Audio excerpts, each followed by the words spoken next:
All right. We're gonna have to squeeze in. Sisters. We're really close. Okay, you need to go in the basement. It'll be like the neighbor off Tool Time. You just see an arm come out and hold it. Just an arm. Okay. We are live. I see chat and everything. Awesome. The only other thing I wanted to say, oh, it's doing it already. So sometimes it like holds on someone's face too long, but.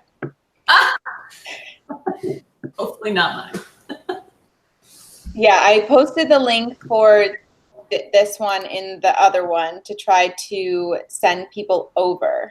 Good thing. But it's not working because I'm not a moderator, so it's not letting me post links. Oh. So maybe you could either post the link, Jenna, or you could quickly make me a moderator and I could post it. Okay. All you have to do is go to the live chat, and then there's the little 3 buttons next to someone's, and then you could hit add user as comment moderator. Okay, I don't know where that is. There's the little 3 buttons, like if you put. Yeah, the little 3 buttons. Hey guys. Movie. You're on there. No. Is it not working? Or maybe at the top of the live chat. Sorry, I can't see it on my end. About the top 3 lines. Blue. I'm Up here. That's chat, screen share, and cameraman. No, it's on the live chat of the actual YouTube video. You have to go into the video on YouTube to see the live chat. And it's a good thing you're patient with me right now, because really, cover over her comment. I don't like this. I need to move this. So you're over there. Yeah. Rose, is there a way to turn your volume up? Your mic's really quiet.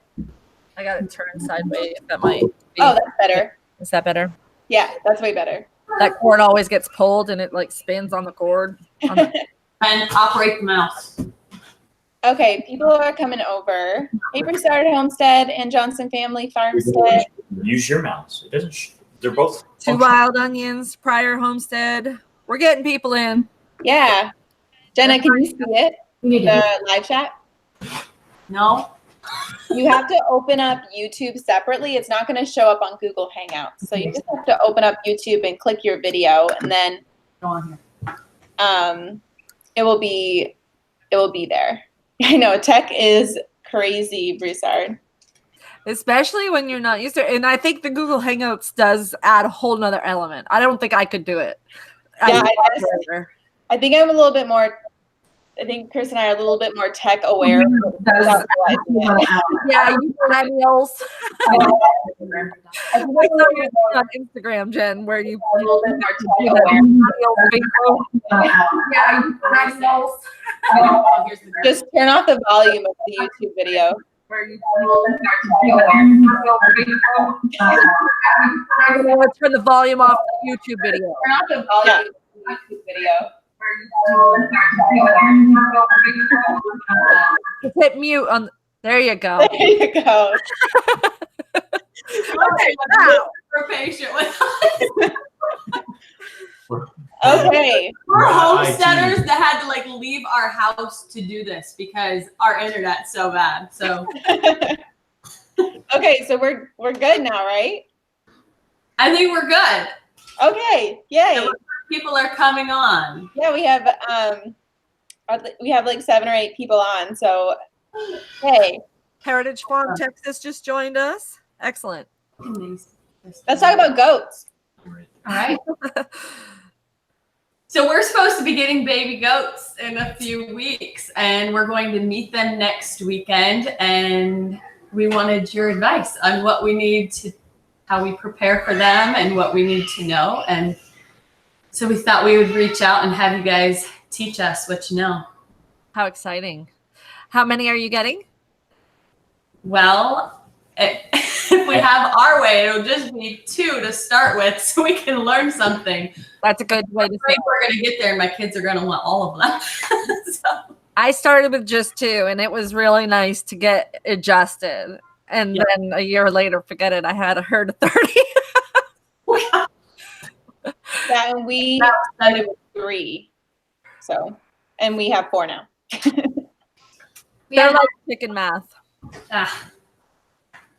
We had Okay, someone's asking if Stiver's Homestead is here, and so you guys were saying they had something. Stivers had something come up tonight with their grandmother that they had to go assist her. So they are not on right now. So Yeah, we were a little bit bummed that they couldn't join us. So there's goats as well too. So Jen was hoping that she could learn something as well. That was the plan. So she'll have to get on and watch after. Yeah. What breed of goats? They are dwarf Nigerians. Very, very nice. They're very cute. you want to introduce yourself, Rose, in case we can introduce ourselves in case people are over here on this channel that don't know us. Okay. Hi, I'm Rose. I'm from Wholesome Roots Farmstead, and we have a YouTube channel, and we have a little homestead happening over here with a bunch of goats and chickens and ducks and quail and gardens and orchards and Bees. and bees. Yes, can't forget the bees, our newest addition to the homestead. We're super excited. We've had bees before, but it feels like I'm starting all over because I'm getting a completely different mentorship with them. So it's making a big difference. And it does really matter who your mentor is when you're learning about something new, because I was taught a lot of wrong information from my previous mentor. So I'm glad you're getting started with some good mentors with your goats.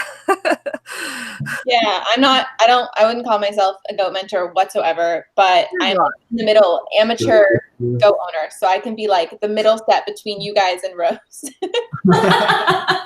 And I'm Jen, for those who don't know me. We have a channel called Sunshine Farm, and we have some goats that we actually rescued. They're probably, I think they're Nigerian dwarf crossed with fainting goats, crossed with some other random goats. Who knows? Wow. They're small, but they're not super small, and they've got longer legs. I don't know. They're kind of funny, but they're hilarious. They're really skittish. Sounds like you have mutant goats. Yeah, well, I mean, they're total mutts because their background was rough, but really cute. 2 of them are really friendly, and 2 of them are really skittish. So. Are they all females, or do you have both? Oh no, we have 3 of them are females, and then one is a wether. So he's a fixed goat, a fixed male goat. Okay. Yeah, and we can't breed them or anything because it would be unwise to breed them because we know they carry, is it CAE? We know they carry that because I've seen it. I've seen the abscesses. Oh, CL. CL, yes, that's it.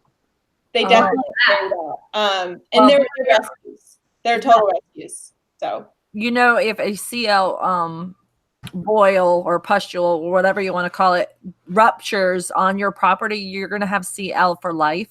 Yeah, no, I know we're not planning on ever having goats that we breed or adding in purebreds. We'll rescue more from the same kind of scenario because most of the time when you rescue them, they have that to begin with. If they already have CL, then they would be a good fit. Yeah. Yeah. So we'll do that. But yes. Okay, you have to tell us what CL is. We're all over here with our eyes like, what in the world? I'm trying to think of the full technical word. It's obviously short for something. It's long. It is, but it basically they get these lumps that come up on different locations near the lymph nodes on their body, and I think lymph is in the word in the L part. Yeah, it totally is. So Jen's gonna look it up. No, she's not. I'm sorry. Is it okay for them to have that as long as you don't breed them, or do you have to treat it somehow? You don't want to use milk or anything like that. Yeah, it's not something you want in your herd. So when you first get a goat, the important things to ask before you purchase a goat is your herd tested for CAE, CL, Johne's, tuberculosis, and There's another one, Bacillus. You got your You pencil. need a notepad. And those, You can watch this again. Yeah, we're gonna have to watch it again, apparently. the last two are depending on your state, whether it's going to be common or not. But CIE and CIE, CL and Yonis, which is spelled with a J, it's spelled like John, but Yonis is how it's pronounced. Those are the top ones that you really want to watch out for and avoid. So that's a super important question to ask your breeder. Now, are these Nigerian dwarf breeders, or are they backyard? Are they show goats? Are they milk lines? What kind of information do you know about this herd and your goats? This is a personal friend of ours that she has always had goats. This would be like one of my best friend's moms, and she for 25 years has always had goats. Oh, good.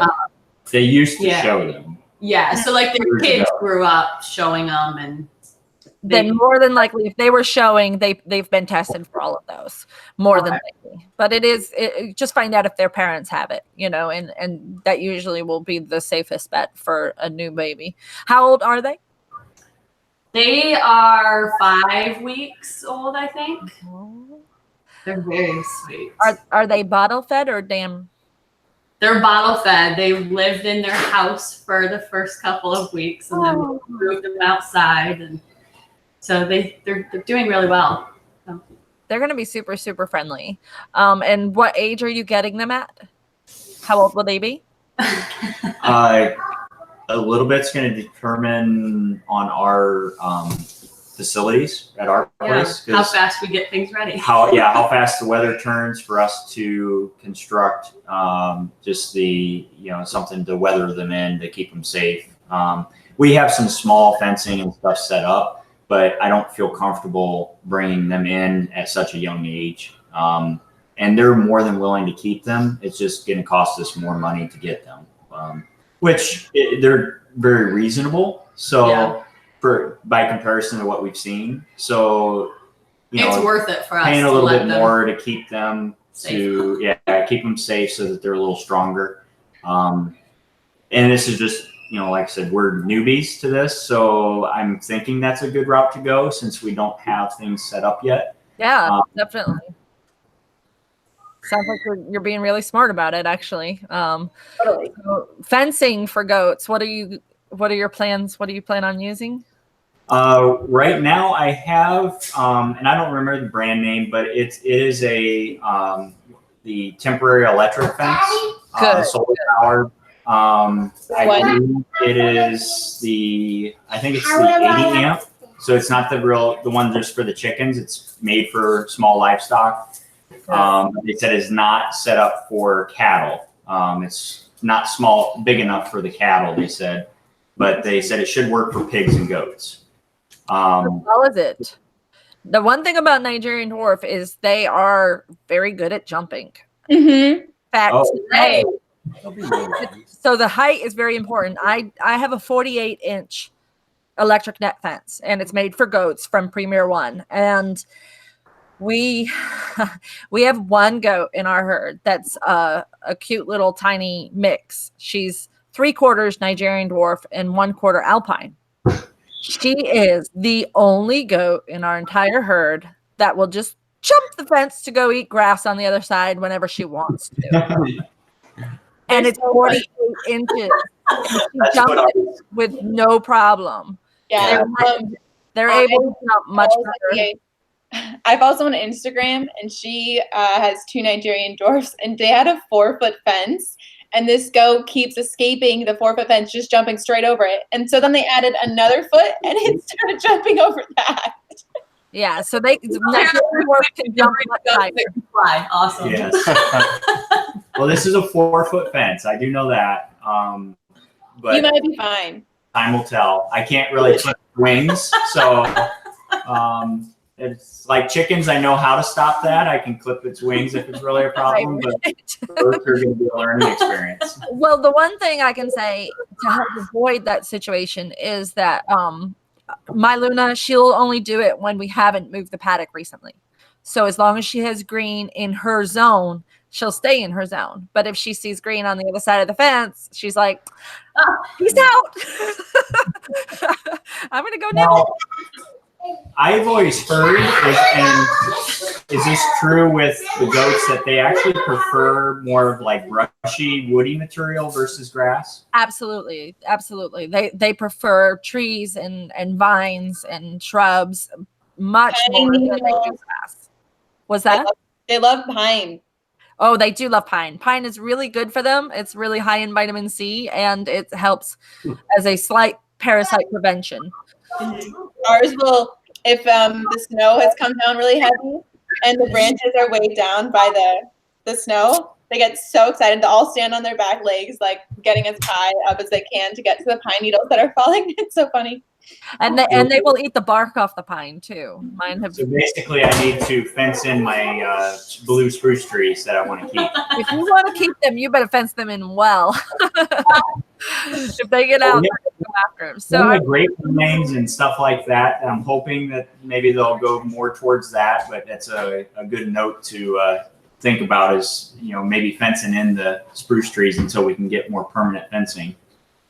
Are you familiar with poisonous plants for goats around your area, or is that something that you've researched at all?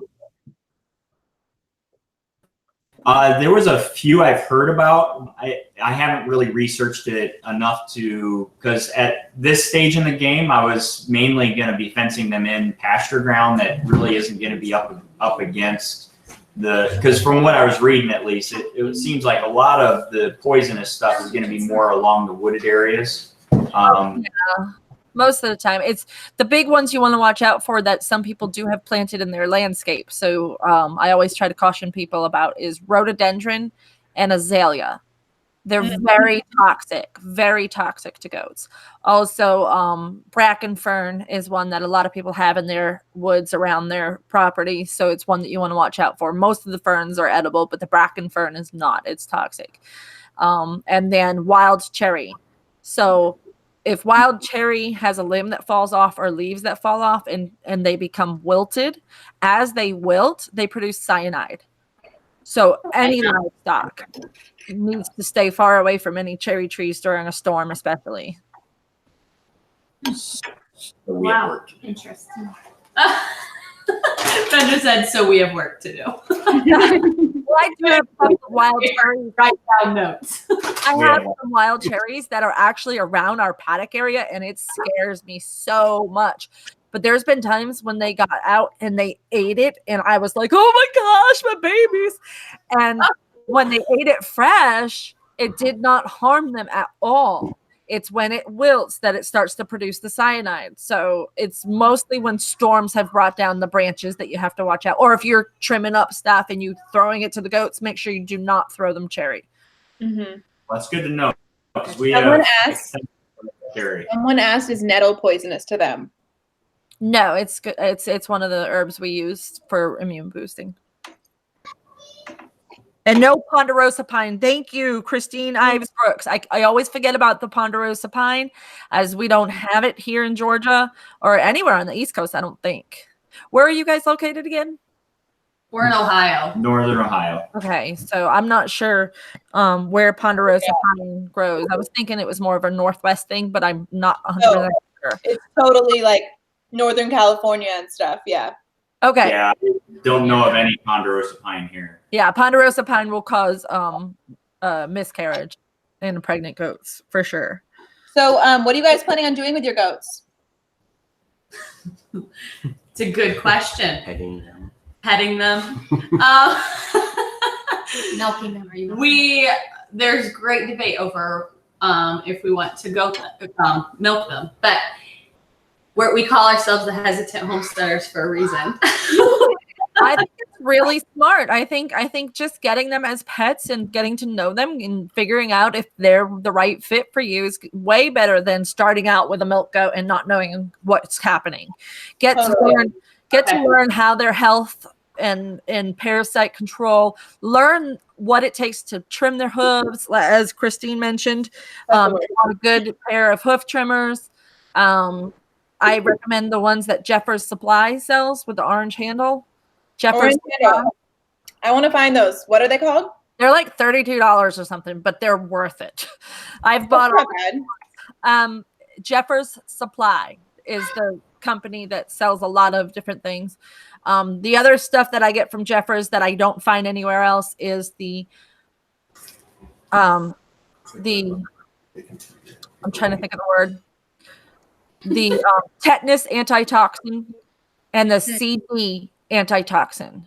Not the vaccine, but the antitoxin.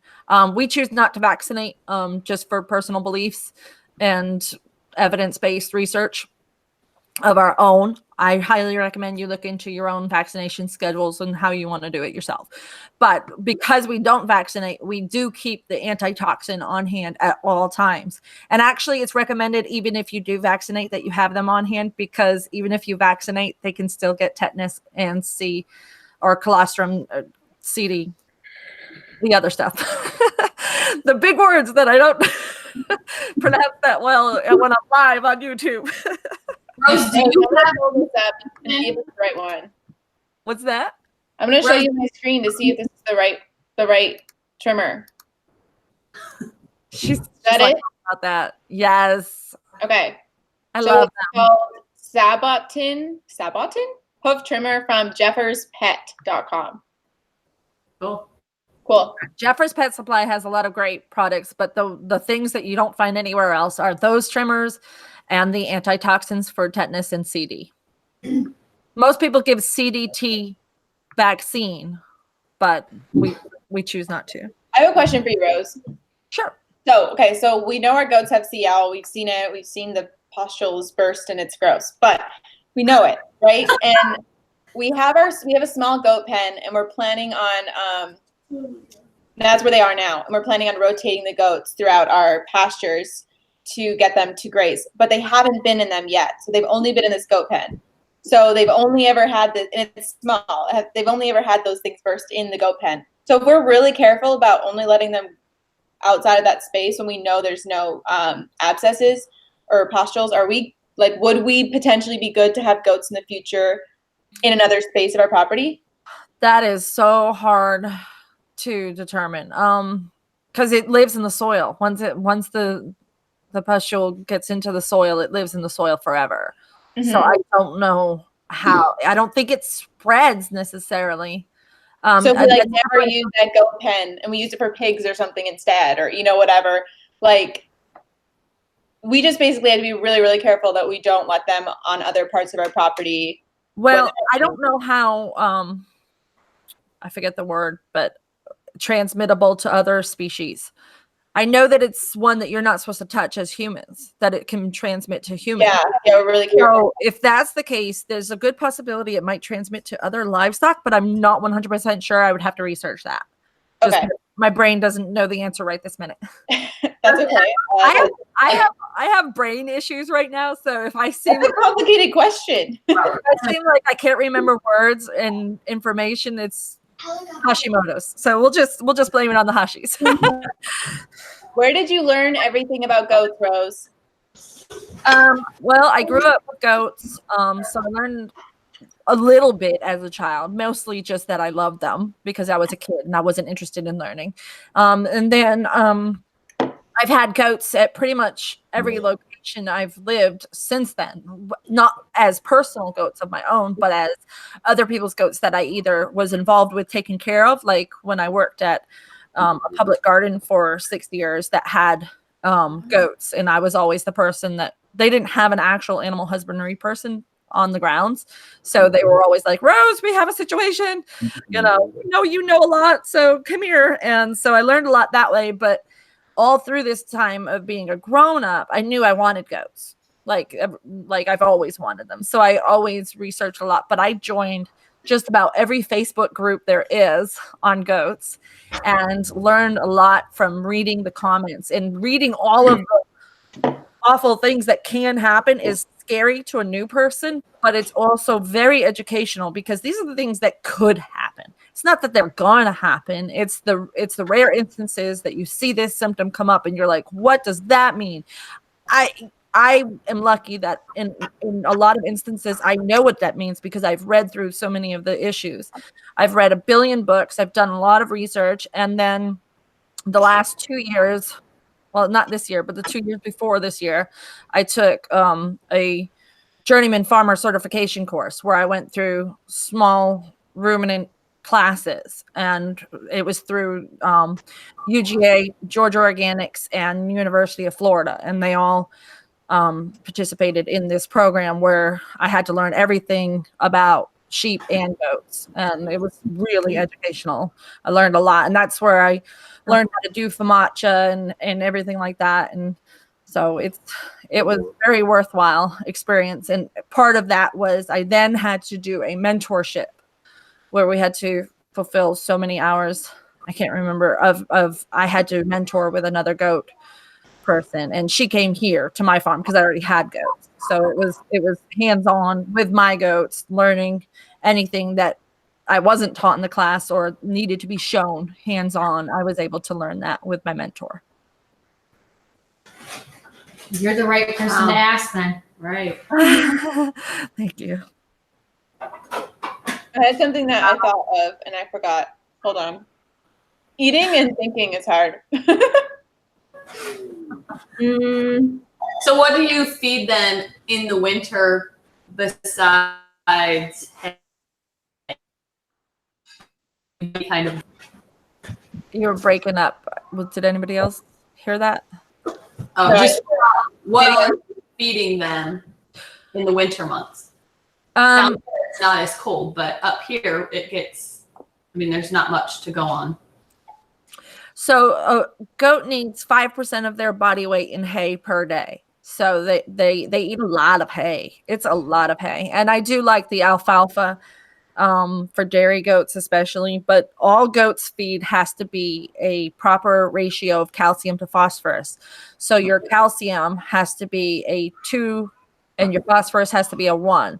So it's a 2-to-1 ratio, but you can go up on the calcium up to a 4-to-1 ratio.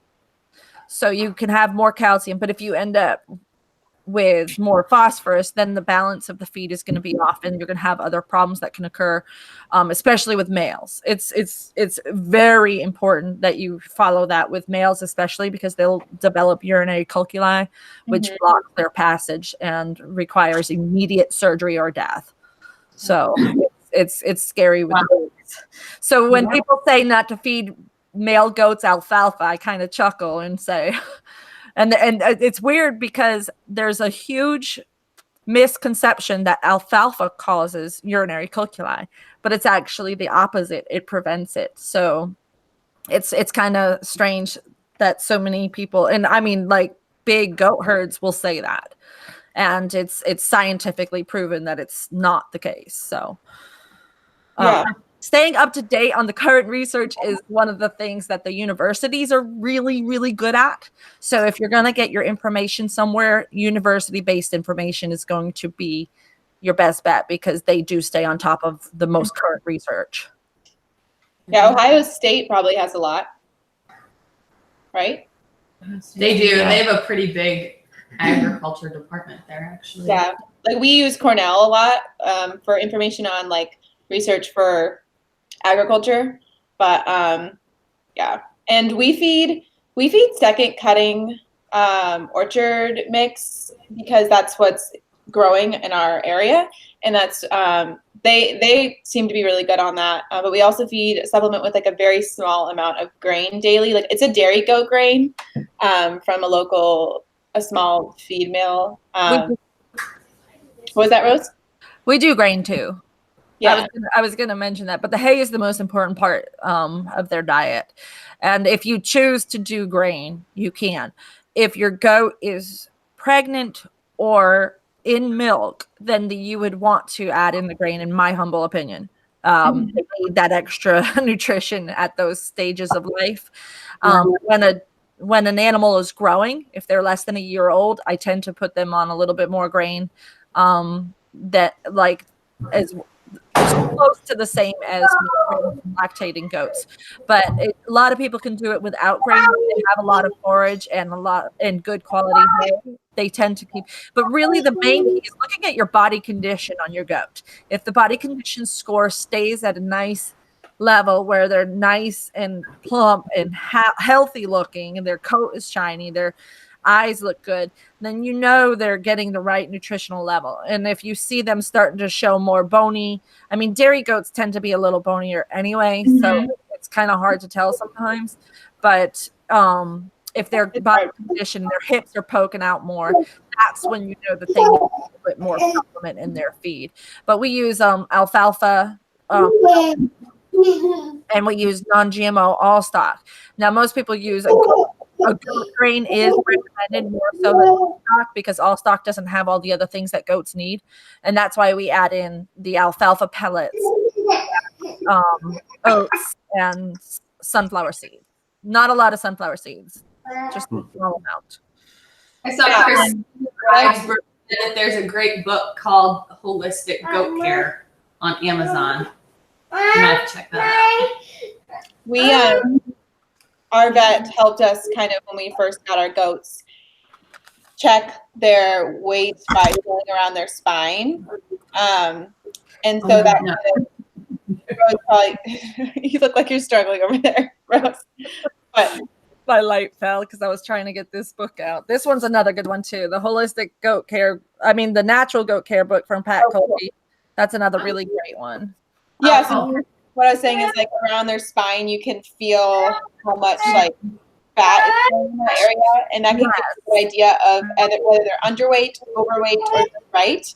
And we have one that's always a little bit more ribby, a little bit more like what Rose was talking about. I think she's just more of that kind of dairy goat. Then we have two that are like shorter and fatter, and it's just I think they're just different crosses, but I think the real way to check them is around that spine. It's supposed to feel like a triangle around their spine, and if it feels like it's like caving in, that's when you know that they're underweight. But your vet, you should have a vet in the area that can help you guys with that, and they'll give them a body score, like a body condition score, based on their weight. So that can I've been meaning. How quickly should they see a vet once we get them? Like right away? Helpful to you. I don't have a good goat vet, period, in my area. I have to drive 2 hours to Auburn if I have an emergency. So I'm not a good one to ask on what. That's why I've learned everything, and that's why I have so many books. So you don't have to drive. Have you guys found a vet in the area? No, although I have a couple of friends that I have talked to about their vet that they use for goat and lambs and things. So yeah, there's a good one. It could be helpful in the first few months to have them just like show you how to check their body condition. And I don't know, sometimes it's just helpful for like peace of mind to have somebody who, even if it was just someone who's a mentor, to come help you. Yeah, I agree. It is nice to have somebody who knows a lot about it, just kind of walk over things with you. And I've been meaning to make a body condition score video, so I should add that to my to-do list. You need to do that. It's on my list. I need to make it on this list. But as far as books go, the Stories Guide to Raising Dairy Goats is a good generic one for just basic. And then the Natural Goat Care from Pat Colby is a great one. Raising Goats Naturally from Deborah Neiman is a great one. And the Holistic Goat Care that Christine, I think, mentioned in the comments. That's a good one. And then if you really want to get into some interesting things with goats, this one's really unique. The Energetic Goat, is that what that's called? Yeah, it talks about some alternative things with goats, and it's really interesting. But yeah, are you planning on trying to do natural parasite control, or will you be using chemicals? Natural as possible. We aren't like certified organic or anything for the farm yet, but we definitely like to lead everything organic practices. So natural and organic as much as possible. Excellent. That's good to hear. So getting a good weekly herbal dewormer formula, get that before you get your goats. Have the herbs ready. Start introducing them to the herbs early on so that they'll take it in their feed. Mhm. Some goats that haven't been introduced to it at a young age tend to turn their noses up at it, and then you end up having to drench them or bribe them by mixing it with molasses and making balls out of it. But I've gotten to the point now where all my goats will eat it just sprinkled on their feed. So, and that's been nice because when I had 2 goats that came from a chemical herd that I got last year, and they would not eat it on their feed. They would just skip eating that day. And I'm like, seriously? And we ended up with parasite issues with them. And I ended up having to resort to chemicals. But now I started doing it at less than the dose I normally use to be optimum and effective. It's a high dose. But because they weren't liking the taste of it, I started just doing a little bit. And then gradually working up to where they were used to it and they would eat it. And now they'll eat it. So it's been effective now. You bring up a good point. Prior to doing a little bit of research, I was always under the conception that goats will basically eat anything and everything. And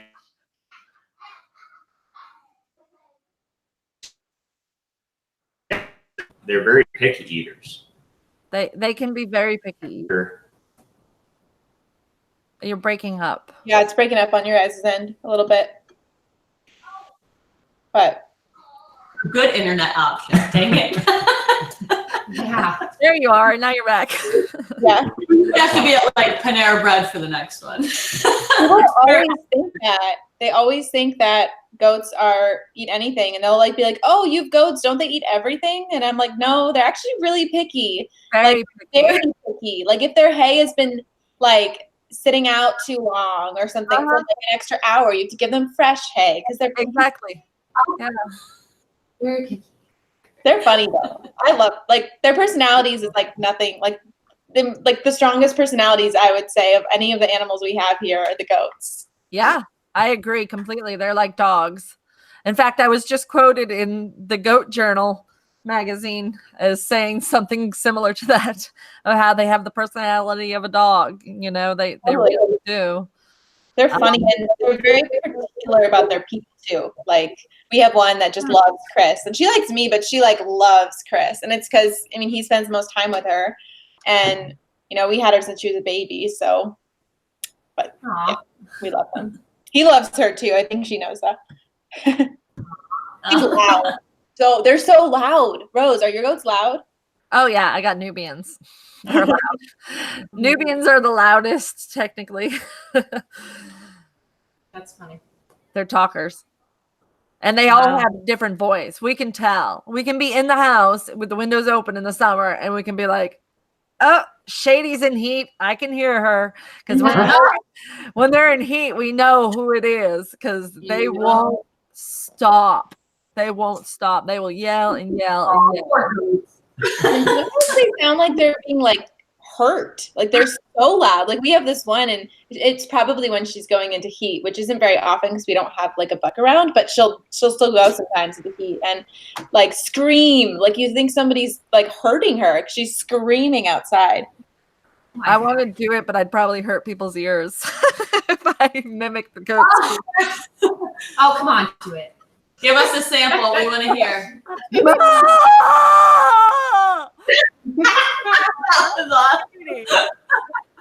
Shady girl is so Great outdoors. Chris says that was the perfect sound. It's exactly what it was. I like it. We actually just the other night had coyotes outside of our back door, and it sounded, I had never heard them. Oh my gosh, it sounded like somebody was stealing my children and they were all screaming. I mean, it was the worst sound. Oh yeah, coyotes How have am a I ever going to forget that noise? chill down your spine. Coyotes are not like, whoops, my phone's all vibrating. Coyotes are not safe for young goats too, right? So do you guys have a plan for keeping them like safe when they're little? Yeah, Ben, do you have a plan for You keeping have a barn. That's part of the reason why we're kind of waiting, because the weather here is very difficult to put fencing in because our ground is still frozen in a lot of the areas. So that's one thing we're going to try is I'm looking at doing both just metal fencing, but then also doing an electric wire. That's what another one of the farmers that in my travels, I do sales, on the road sales. So I just happen to stop at farmers' places just randomly, and if they're out, and I'll talk to them. And that was one thing that he did that he said worked very well. He put some electric wire on both inside and outside because we do have coyote problems. I think coyote is about the only predator we have here that would probably actually do much harm to the goats, at least. The chicken. We've got, of course, the raccoons and all those fun animals, but Do you have a barn that you can lock them in at night? We do not yet, but I'm going to say probably here in another month or two, I'll have it far enough along to where we'll be able to close it up. That's what we do, because we've been told that there's been the people who lived here before us apparently lost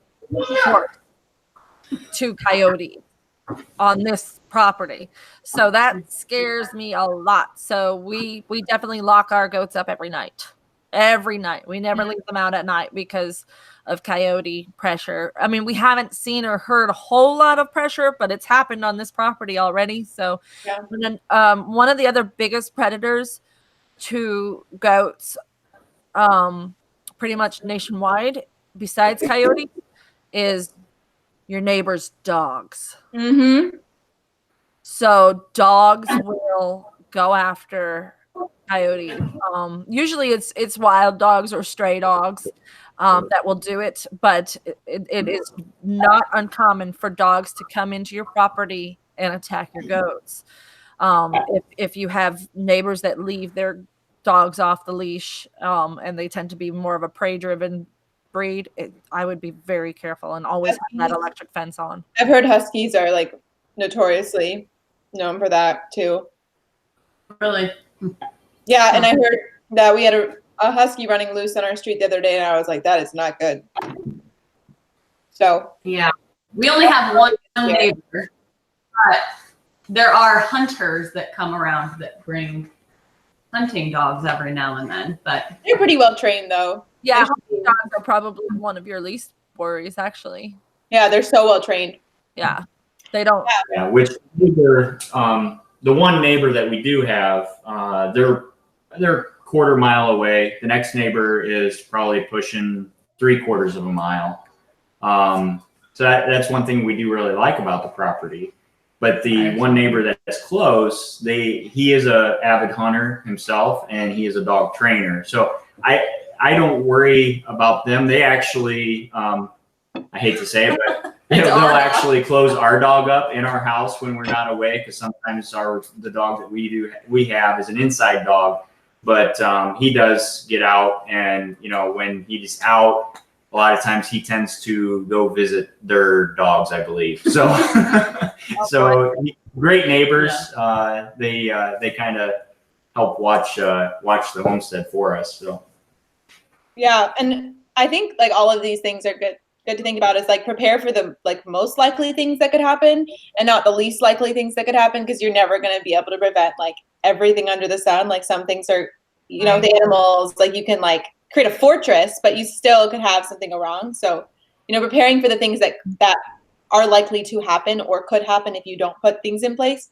like coyotes, like preparing for that. And for us, like we could be more cautious with like neighbors' dogs. We've never seen them really loose. We've just, I don't know. So you kind of just do your best based on where you live. Like Rose said, she knew there was coyotes that had come and, killed goats. So she had a plan in place because that was a likely possibility. So Holy smoke. Happy Sabbath Homestead. I had to rehome our husky after she killed 9 chickens and 3 rabbits. Oh no. Oh my God. It's a lot of animals. That's hard. I've specifically heard that huskies are really tough with livestock. Our lab is like prey driven like crazy, but he's been so well trained since we got him. With chickens, he won't chase them at all, even though he'll chase. That's great. He's killed a rabbit in our yard before, not our rabbit, luckily, but he won't go after our rabbits when he's with them. We have rabbits in our home, and he's great with them. So I think just like the training, like just knowing like what's okay to go after and what's not. So I don't know if your dog, how's your dog with that? Well, our rooster is actually bigger than our dog, so I don't know that he'll be too much of a problem. He has killed 1 chicken, but that was when he was a puppy. Now he will chase them, but there again, from what I've read, a lot of the dogs they either chase or they'll kill, one of the two, or they won't do anything at all. But and so far, other than the one that he did get, and he was disciplined and trained after that, we haven't really seen any issue for probably 2 years, maybe 2 to 3 years. He's only 4 years old, so he's a small in-house dog. I think he's a golden doodle. He's not super miniature. like. He's just spaz and hyper. Yeah. Yeah, I probably should be good with goats. A medicine kit started yet, or? No, that was kind of what I'm hoping that you're going to advise us in. I was going to ask that you're giving them, or are you purchasing them from someplace? That cut out in the middle, so I didn't hear what. Oh, are you creating the herbal things that you're giving to the goats, or are you purchasing them already made someplace? Okay, so I am in the process of creating my own herbal mix, but I have been buying from Molly's Herbals. We do it now too. What's that? We do now too. We just started. So Molly's Herbals is good. I've been using that for years with success. Granny's Best is available on Amazon, so I've used that quite a bit for convenience reasons because I'm an Amazon shopper. And that's been a good one. And then Fir Meadows, FIR Meadows, they have a very good parasite product. And Land of Havilah, and I don't know how to spell Havilah. We'll figure it out. But those companies are the standby. Those 3, Molly's Herbals, Fir Meadows, and Land of Havilah, are the standby for most goat herds that are using natural. They have all kinds of different natural formulas that they have too, not just the parasite formulas. So definitely check out their sites and see what kind of products they might be carrying that you might be interested in. A lot of the stuff can be made at home. There's a garlic ginger paste that I use during heavy parasite load. I have a video on that and a blog post on that. There's you can make a black walnut tincture if you have a serious parasite issue.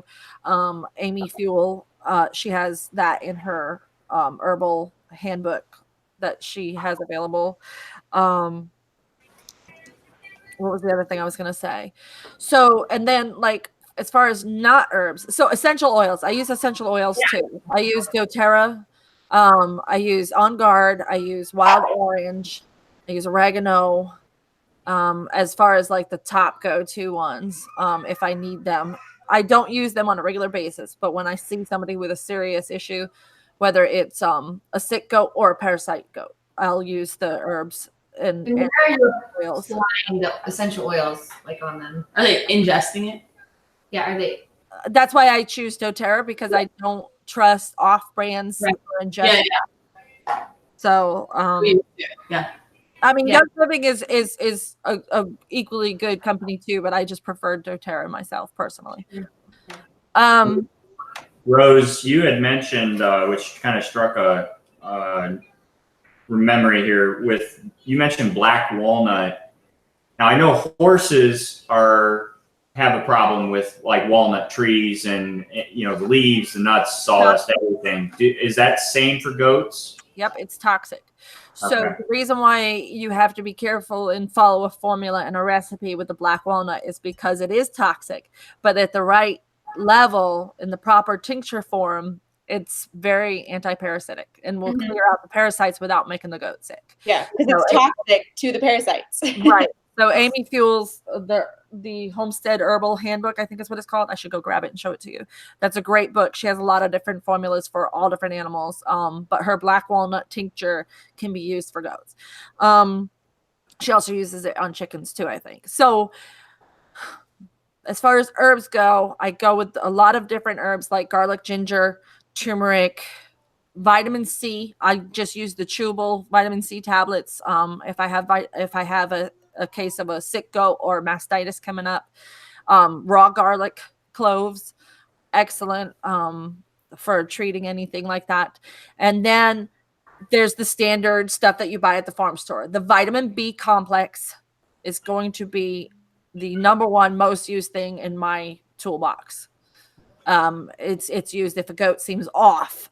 I give them vitamin B complex. If a goat's not eating, I give them vitamin B complex. If a goat's anemic, I give them, so it's used in many, many, many different forms. If you do have a parasite issue and you end up with an anemic goat, you're going to need red cell. Nutri-Drench is a good all-purpose boost of it's got a lot of good stuff in it if you have a goat that just seems a little bit off or if it's newly moved. So when you first get your goats, in the first 24 hours, their body is completely stressed out, and that usually creates a parasite bloom. And so that's when the parasites tend to just skyrocket in numbers. And that's when you really need to hit them with the herbs really well, give them vitamin B complex to help with the stress. That's a really important time that you're going to really want to watch them and make sure you know how to do a famacha. Do you know what I'm saying when I say famacha? It's checking the eyelids. You get that at Starbucks? Or? So you're going to want to definitely learn. I have a video on checking the famacha. Apparently, we need to binge watch Rose's videos. Yes. Learning how to do your own goat fecal exams if you have a microscope. Wow. Incredible. I can't wait for that. Tyler will be send in there. the young son. It's incredibly helpful. Paying the vet every time you have to have a goat's fecal exam check is just kind of a pain in the butt. So learning how to do it yourself, all you got to do is buy this specific. Fun. That was good. It's a McMaster slide. Oh, I can't wait. You guys With have 5 kids, we know all about poop. Rose, you talked about this in one of your videos, just like talking about like you want their poop to be very pelleted, very clear, like pellets. And as soon as it starts to look like dog poop or something more clumped, that's like a sign of parasite load. Yeah, so that could be a major sign of parasites. A really rough looking coat, when their hair starts to just look not good, it's often a sign of parasites. But the eyes, always check those eyes once a week. And that's the famacha score that you're going to check to see if they're becoming anemic. Barber pole worms are one of the worst worms. In the Southeast, I know that they're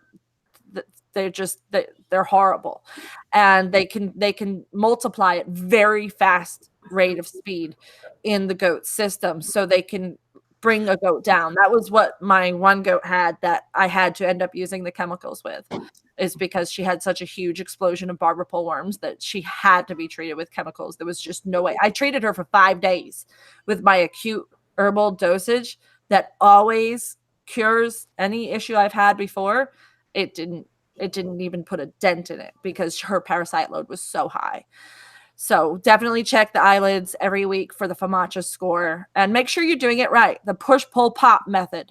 Don't be following anybody else's when they're looking at the top eyelids, or make sure you do it the correct way, because you won't get a good score if you're not following it precisely. Rose, someone wants to know how you use the oils. Do you mix it in food or in water? I do it in a drench. So oftentimes if I'm giving them oils, I'm giving them herbs too. So I just mix it in a cup with the herbs and a little bit of water until it's the right consistency to be able to put it through the drenching tool. And Okay. the drenching tool is a good thing to have in your toolbox. I use a drenching tool quite often. You can use the drenching tool for the garlic ginger paste if you end up using that for parasite issues. So I just mix it in. You can, if you're just dosing just the oil by itself, you can use a small amount of olive oil, and that's okay. But too much olive oil can create a lot coming out the back end. So you just gotta. Yeah. Do you have a blog post on like a first aid kit for goats, like a natural first aid kit? I don't. I should. You should, and then you could have all those affiliate links in there too. Yeah, that is a good idea. I need to add that. Go ahead and put that together, Rose, and just send it to us like immediately. Would be great. Yeah, I've actually had people ask me to do that for kidding kit too, for what you need for kidding when you're about to have babies. So I can help you the visuals, make it look pretty. Yes, you are really good about that. So that would be really cute. Well, it's 9, guys. How long did you want to keep chatting about this for a year? So Was there any questions that I didn't answer because I babbed too much? Just seeing if anybody else had another question. I like that idea, Kelly, an ebook, one with a chapter on a different animal. I can contribute about ponies. That would be awesome. Our friends are trying to get us to take their pony. And we're like, we can't do that yet. I am in the process of writing an ebook on goats, naturally raising goats, and I will be speaking at the Homestead of America in October. And it's going to be about care for dairy goats. So that one. What's that? I was asking. Oh, they disappeared. It's that. Oh, there you guys are. Are you guys going to HOA? Sorry, we had Jenna had to go feed our daughter, so she can hear you still, but she doesn't want to be on the camera. Kelly, are you coming to the Homestead of Americas? Yeah, are you coming? She's just said yes. Can't wait, Rose. That would be awesome. I didn't know you guys were going. She meant for the ebook. Oh, I want them to go to HOA. I think we're gonna go. You are definitely coming. I said we weren't gonna go, and then I was like, no, we're definitely not going. And then I'm like, the other night I was like, Chris, I think we should go. Chris, I know you're just on the other side of the camera. You're coming. Okay? I don't know where he went. He's hiding from you. We definitely want to be there. Yeah, we want to go. Trying to make it happen. We're trying. It's You could come. No, you could come meet us in New York, and then we could drive down. Awesome. It's close, right? I mean, yeah, you'd have to go east anyways, right? I think for us, I looked it up. It was like 8 hours, maybe 8 hours. Yeah, it's only 6 hours. Yes, or the pup and the kids. Yeah, and then you can stop up in New York. Yes, take them with you, Kelly. No, right? Okay. Oh yeah, I thought you meant board them like in your car. Road trip, yes. Road trip. Okay, you guys need to go. Benny's having. We have room in our car. Yeah. We have a few extra seats. Yeah. The nice thing about the location is you can fly into Dulles pretty cheap. I was able to get flights for $200. I think it's only 6 hours from us, though, Rose. Yeah, so it would make more sense for you to drive. But for me, it would cost more than $200 in gas. Yeah. How far is? Oh, I just got cold. How far is it from you? It's over 15 hours. I don't know how. Yeah. So our big debate is with kids or without kids, and figuring out the logistics with that. With kids, it's a lot cheaper to drive. Yeah, for us. Very true. Very true. Because we only have one in the lap seat for an airplane, so they tend to, those $200 tickets add up really fast. Oh yes, I know. Trust me. My sister's getting married in September in Massachusetts, and the whole family is going. That's 6 of us. Oh wow. Where do you stay, Rose? Huh? Where do you stay when you go to HOA? The last 2 years, I stayed with a friend who lives near there. So okay. I'm not sure about this year because Kathleen at Mama Grows and Trisha at Willow Creek, we're talking about possibly camping. I don't know how we could do that by flying in and then camping, but we're trying to get. I want to rent like a big Airbnb and like split it with everyone and just have everybody stay in a big house together. We should totally do that. I like It that would idea. be cheap too. It wouldn't be expensive because you get a big house and you split it so many different ways. It's like not expensive. Kathleen found one that was like $90 a night. And I was like, it was, $90 a night. If you multiply, if you divide it amongst all, it could be doable. Yeah, totally. It's October too. That's chilly to go camping in Virginia. It was cold last year. The year before was not cold at all. It was nice t-shirt weather. Last year it was freezing. Like people were buying all of Bandana Grandma's mittens like that. She did well. She did really well. She sold out. Right? She sold out. Yeah, I'm sure. Yeah. Well, I'm going now. It's official. I just need to just do it, right? Hey, Jen, you need to find the Airbnb and we'll all chip in. Yeah, We'll be totally. on it. Kelly's coming. So, and I think Abby from Idaho, Abby and her family, she's at Forgotten Way Farm. She wants to do that too. And I think, there's a lot of people coming. So that'd be so fun. That would be. It's in Front Royal is where the conference is held. And it is near Amy, yes, as Kelly was asking. I'm excited. Cool. Okay. We'll have to figure it out. Rose, your blog post on first aid kits with all those affiliate links coming up. Yeah. And that. Jeff is giving me more work. I'll help you with your work, but it's needed. People need this stuff. There's like really a ton of first aid kits, like not natural at all, but there aren't like good blog posts for holistic first aid. And I think it's important to keep the not natural stuff in your natural first aid kit too, because you don't know when you're going to need it. Like I have penicillin in the fridge and I have the antitoxins in the fridge. And I even have chemical dewormer now in my pantry because I had to, so we have ivermectin. It's good to have on hand when you need it. Yeah. And it's okay if like, sometimes there's a learning curve with the natural carrot too. And you don't want to feel like you don't have what you need while you're learning. So like if you need to deworm your animals, you feel like you can't learn what you need to learn yet. You don't want to let the parasite load get so bad while you're trying to learn, Well, and the herbs are mainly preventative.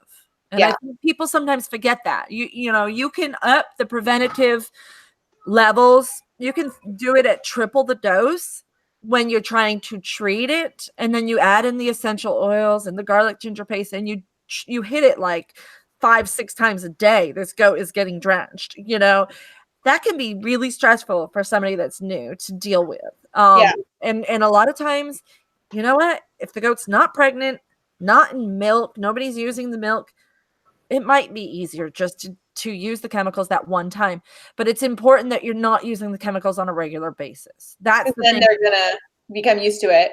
I'm not anti-chemical. I'm just all about the smart use of it. And if you're going to use chemicals, then you're going to use it when it's needed, because a fecal egg exam said that the number was too high, or the FAMACHA exam said that the anemia was too low. Those are the times when you have to really act fast and really attack the situation. So yeah. Good advice. Thank you so much. I learned a lot. Now I'm going to go check my goats for matcha tomorrow again, just because I feel like I need to do it right now. Copper.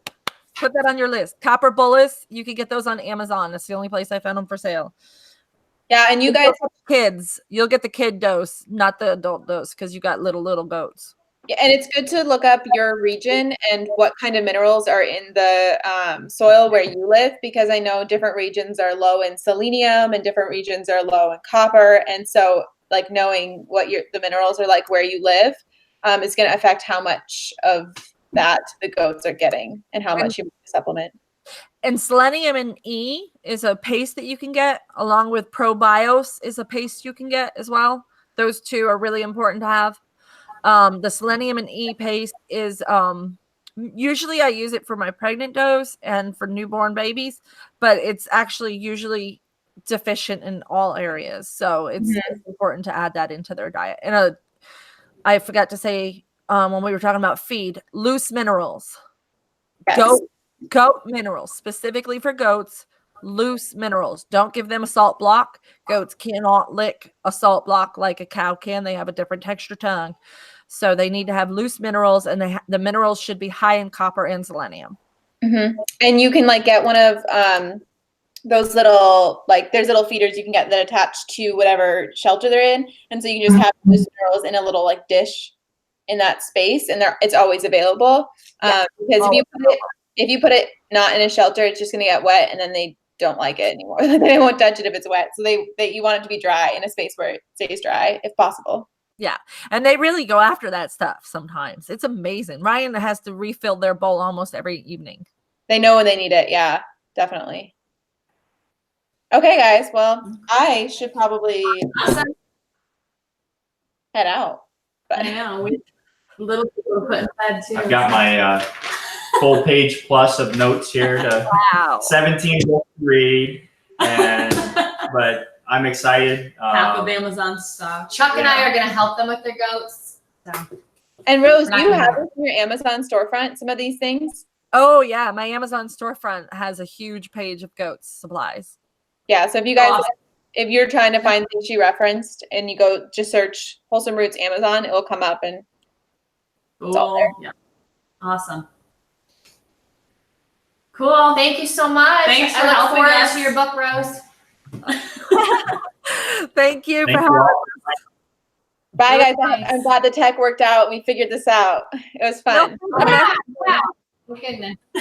Feel free to message me with any questions that you think of afterwards, because I'm sure your mind is spinning right now. You're a bet. A little bit, yeah. We'll figure it out. We made it for a while.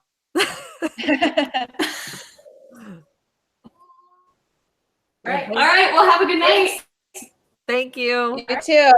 Thanks. Alrighty. Bye. Thank you.